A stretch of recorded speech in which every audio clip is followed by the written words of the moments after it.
Muitos dos principais conselhos sobre negócios, na real, são péssimos. Hoje, eu vou ranquear os piores conselhos que eu já vi por aí. Desde os que são só um pouco problemáticos, até os que podem literalmente arruinar sua vida e quebrar sua empresa, sem exagero. E o melhor, eu vou te mostrar o que fazer no lugar de cada um deles. Eu criei aqui um ranking para esse vídeo com 1, 2 ou 3 bandeiras vermelhas para você entender o quanto esse conselho pode atrapalhar o seu negócio. Sendo 3 algo que pode quebrar o seu negócio ou te fazer muito mal, e o 1 onde você vai perder tempo e gastar dinheiro. Começando com um dos mais sedutores e mais perigosos: a famigerada renda passiva.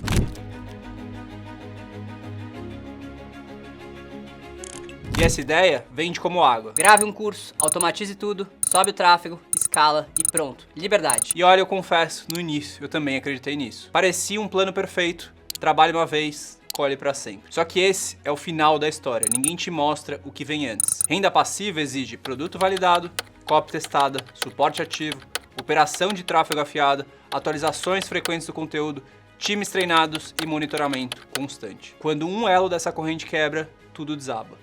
Ela deixa de ser passiva e vira um passivo para você. Eu já vi isso de perto. A gente começou um projeto de um influenciador fitness.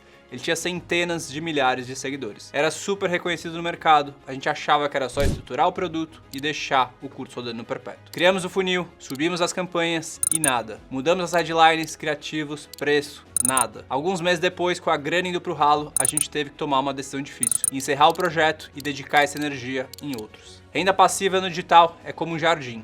Parece tranquilo de longe, mas se você não rega, não poda e não cuida, ele vai virar um matagal em pouco tempo. Ah, mas o fulano vive de perpétuo. Claro, só que o fulano tem operação, equipe, processo, CRM, análise de dados. Não é automático, é alavancado e muito bem operado. Você pode até se afastar da operação, mas a operação nunca é passiva. Mesmo quando você não está trabalhando, o sistema precisa funcionar. Isso tem custo, manutenção e estratégia. 2 bandeirinhas atrapalha o seu negócio, que é o caso da renda passiva, é o poder. Então, se você começa pensando na renda passiva, dificilmente você vai conseguir construir um negócio que seja sustentável e lucrativo.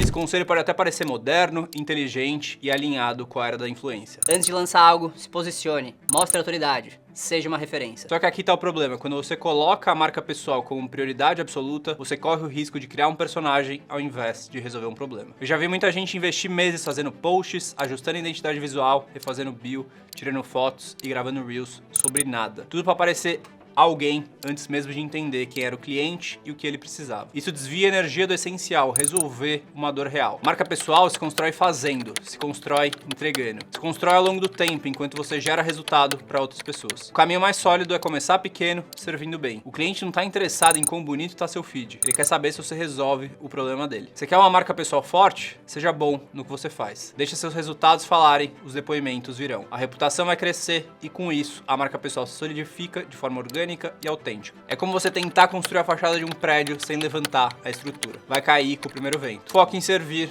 a marca é uma consequência. E no nosso ranking eu considero uma bandeira vermelha, porque isso pode fazer perder tempo e dinheiro.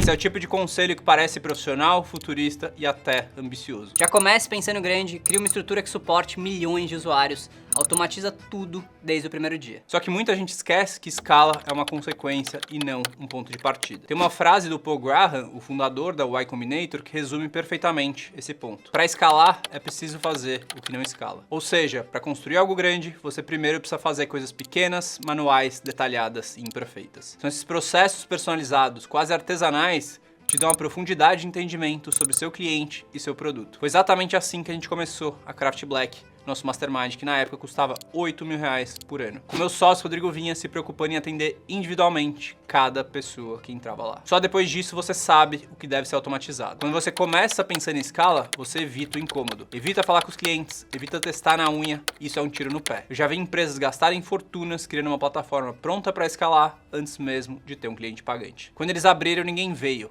A solução era linda, só que não resolvia nada que o mercado realmente precisava. Quem cresce de verdade não tem vergonha de ser manual no início. Quem escala de verdade, primeiro atende no WhatsApp, faz onboard individual, acompanha cliente por cliente. Depois, quando tem um modelo validado, aí sim, vem processo, sistema e automação. Só que antes disso, é suor e conversa. Esse aqui eu considero uma bandeira vermelha, porque você pode perder tempo e dinheiro pensando em escalar antes de validar seu produto.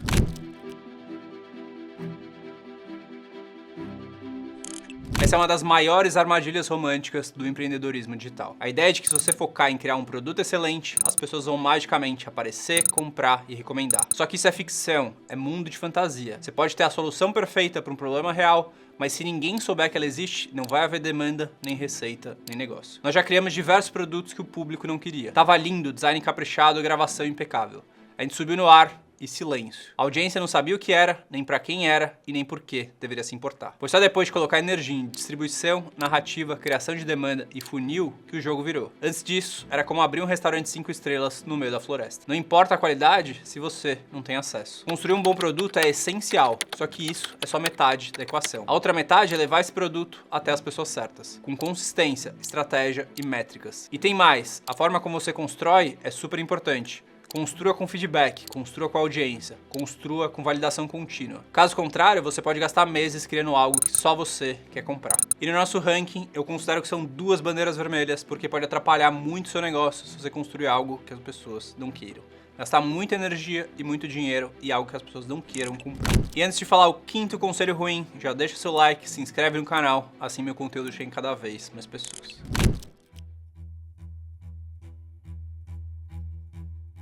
Trabalhe com o que você ama e nunca mais precisará trabalhar um dia sequer. Essa frase é super inspiradora, é viral e é profundamente enganosa. Eu acredito que paixão é importante sim, mas sem modelo de negócio validado, sem mercado, sem estratégia, ela virá frustração. Eu já acompanhei dezenas de criadores brilhantes com ideias cheias de significado, só que insistiam em vender soluções para dores que ninguém sentia. Ou pior, tentavam transformar um hobby em fonte de renda sem considerar que o que você ama fazer nem sempre resolve um problema real. E quando não vende, a culpa recai sobre a paixão. A pessoa ela se sente frustrada, questiona o próprio valor, ela perde o prazer naquilo que antes era uma fonte de energia. É como plantar uma flor no deserto.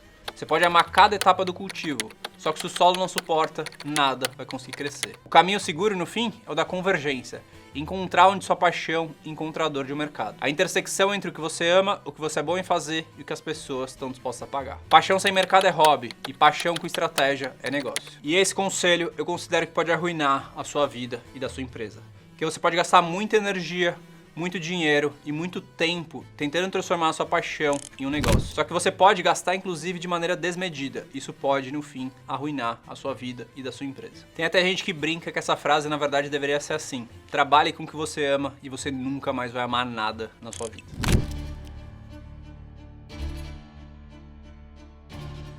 Esse conselho, ele se disfarça de prudência. Melhor estudar mais um pouquinho, né? Fazer mais um curso. E assim passam meses, às vezes anos. Quanto mais a pessoa estuda, mais insegura ela fica. Porque agora ela sabe o quanto ela não sabe. E essa sensação paralisa. Eu vi um caso assim, a pessoa sabia absolutamente tudo sobre funis. Tinha todos os mapas mentais, assistiu dezenas de cursos e mentorias. Só que ela nunca subiu um anúncio. É como estudar como dirigir por 3 anos sem nunca entrar num carro. Aprender de verdade só acontece na prática. Você precisa sentir o erro, medir o retorno, ajustar na realidade. Começa pequeno, erre barato, mas entre em campo. E essa aqui eu considero uma bandeira vermelha, porque você pode perder muito tempo e muito dinheiro se você ficar sempre querendo aprender mais e não entrar no campo de batalha.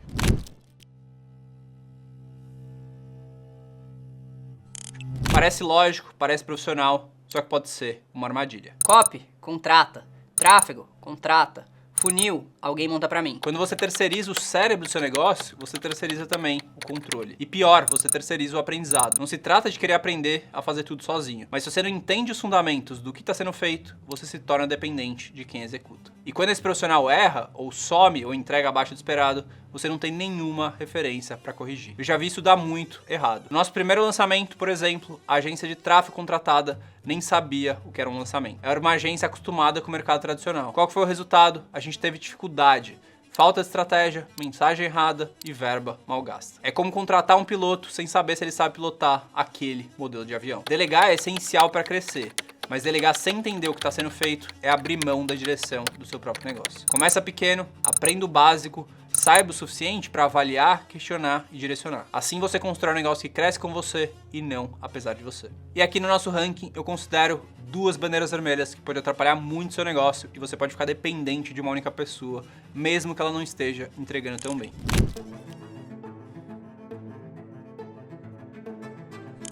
Se a copy for boa, ela vende qualquer coisa. Isso pode até ser verdade, só que isso acontece uma vez. Essa é a armadilha do marketing milagroso. Você consegue atrair, talvez até vender, só que não fideliza, não entrega valor real e não constrói reputação. Eu já vi copy genial vender curso muito fraco. O tráfego funcionava, os cliques vinham e a página convertia. Só que a saída dessas pessoas era absurda.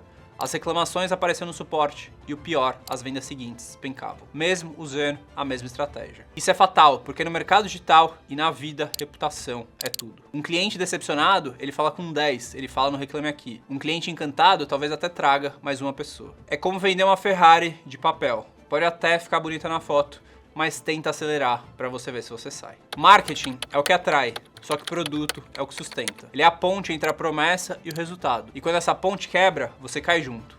Você quer uma marca forte? Cria uma experiência forte. Copy é só o convite para a festa, mas é o evento que faz a pessoa querer voltar. E aqui no nosso ranking eu considero 2 bandeiras vermelhas que atrapalham o seu negócio se você não tem um bom produto que vai conseguir manter essa pessoa na sua esteira.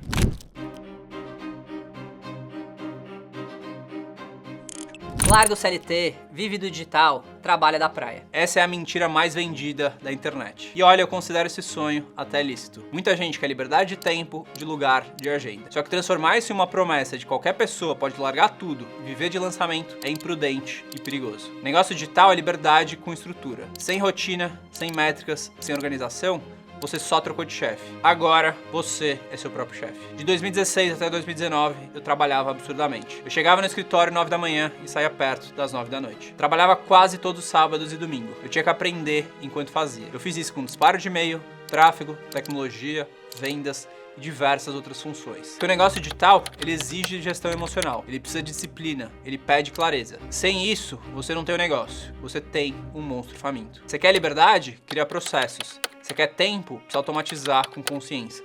Você quer espaço mental? Você precisa delegar com responsabilidade. Negócio digital é sim um veículo de liberdade, mas só para quem trata ele como um sistema e não como fuga. Esse aqui é um dos que eu considero um dos piores conselhos que eu já ouvi para quem quer trabalhar com empreendedorismo digital. Então, se você não se preparar efetivamente, tanto mentalmente quanto com o estômago, você pode arruinar a sua vida com relação à expectativa que você tinha e à realidade de trabalhar muito e dedicar muito tempo para conseguir construir essa vida que foi prometida. Esses aqui foram alguns dos piores conselhos que já circularam no mercado digital. Alguns parecem inofensivos, outros até parecem inspiradores, mas todos de alguma forma desviam você do que realmente importa. Agora eu quero saber qual foi o pior conselho sobre negócios que você já ouviu. Comenta aqui embaixo, eu vou ler todos e talvez até use em um próximo vídeo. Se você quiser entender quais são os princípios que realmente funcionam, depois de ter me visto falar sobre as maiores enganações do mercado, assiste o vídeo aqui do lado sobre os princípios do Naval Ravikant. É direto, prático e pode mudar completamente a forma como você pensa sobre construir riqueza e negócios. Clique aqui agora para ver, ele vale cada minuto.